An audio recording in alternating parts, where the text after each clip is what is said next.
आज आपल्याला गहू पेरायचं आहे वावरात, तर तिकडं खत टाकायचं काम चाललं आहे.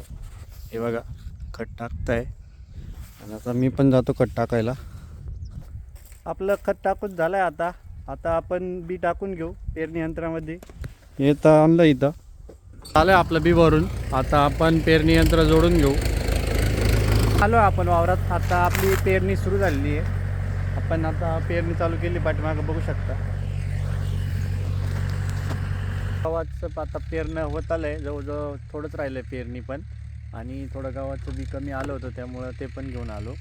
आता झालं आहे टाकून, थोडीच राहिली पेरणी आपली. आता आपलं पेरून झालं आहे. आता आपण चाललो आहे घरी. पेरणी यंत्र सोडून देऊ. आपण सरी यंत्र घेऊन त्या गव्हाच्या वावरासाठी पाट पाडायला चाललो आहे. आपला सरी पाडायचं काम चालू आहे. हे असं चाललं आहे आपली सरी. भेटू आपण पुढच्या ब्लॉगमध्ये.